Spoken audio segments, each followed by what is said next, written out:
उत्तर प्रदेश में चुनाव अभी घोषित नहीं हुए हैं, लेकिन राजनीति ने अपना कैलेंडर पहले ही खोल लिया है।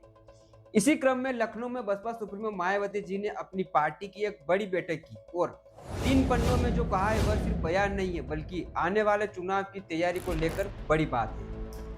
तो चलिए समझते हैं कि मायावती जी द्वारा 2027 के विधानसभा चुनाव को लेकर क्या कुछ इस बैठक में कहा गया।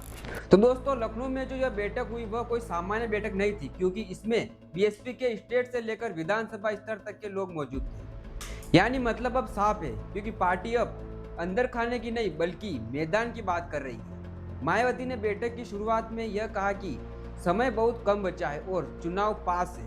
अब पार्टी को हर विधानसभा में सक्रिय होना होगा, केवल पोस्टर और बयानों से बात नहीं बनेगी। दोस्तों, यह बात सुनने में आपको शायद सामान्य लग सकती होगी, लेकिन राजनीति में इसका मतलब बड़ा होता है। क्योंकि जब कोई पार्टी संगठन पर जोर देती है तो समझिए वह मुकाबले की तैयारी में है। खैर दोस्तों, जो भी हो, लेकिन इसको लेकर अब हम आगे बात करते हैं कि मायावती जी ने आगे क्या कहा है। मायावती जी का सबसे सीधा हमला मौजूदा भाजपा सरकार पर था। उन्होंने कहा कि सरकार उस लोगों के लिए काम कर रही है, जबकि समाज का बड़ा हिस्सा खुद को उपेक्षित महसूस कर रहा है। उन्होंने खास तौर पर यह बात कही कि केवल दलित या पिछड़े नहीं बल्कि ब्राह्मण समाज में भी असंतोष है। अब यहाँ समझिए दोस्तों, बहन जी का यह बयान राजनीतिक रूप से बहुत अहम है, क्योंकि बीएसपी इस बार एक बार फिर सर्व समाज की बात करती नजर आ रही है। जैसा कि मायावती जी को पता है कि सिर्फ अपने कोर वोटरों के दम पर सरकार बनाना संभव नहीं है, इसलिए वह अब सभी को साथ लेकर चलने की बात कह रही है। जैसा कि बहन जी बिना गठबंधन के चुनाव लड़ती है, तो फिर यह और अहम हो जाता है कि सर्व समाज के वोट के बिना जीत हासिल करना मुश्किल है। तो इस बैठक में बीएसपी की विचारधारा पर भी जोर दिया गया। मायावती ने कहा कि उनकी राजनीति कानून द्वारा कानून के राज पर आधारित है। मतलब यह मायावती जी किसी को डराने की नहीं बल्कि कानून से चलने की और कानून व्यवस्था की बात कह रही है। उन्होंने अपनी पुरानी सरकारों का भी जिक्र करते हुए कहा कि उस समय कानून व्यवस्था बेहतर थी, दंगे कम थे और प्रशासन का डर भी था। अब यह मायावती जी ने ऐसा दावा किया है, लेकिन अब इसको तो जनता अपने अनुभव से ही परख सकती है। दोस्तों, इस बैठक में मायावती जी ने रोजगार का मुद्दा भी उठाया। उन्होंने कहा कि सरकारी नौकरियां कम हो रही है और ठेका व आउटसोर्सिंग सिस्टम बढ़ रहा है। इसका सीधा असर युवाओं पर पड़ रहा है। उन्होंने यह भी कहा कि जब स्थायी नौकरियां नहीं होगी तो आरक्षण का लाभ कैसे मिलेगा। अब यहाँ यह सवाल सिर्फ एक पार्टी का नहीं है, यह आज के युवाओं का सवाल भी है।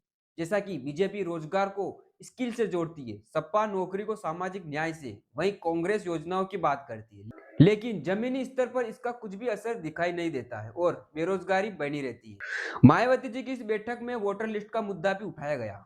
विशेष गहन और पुनरीक्षण को लेकर चिंता जताई गई।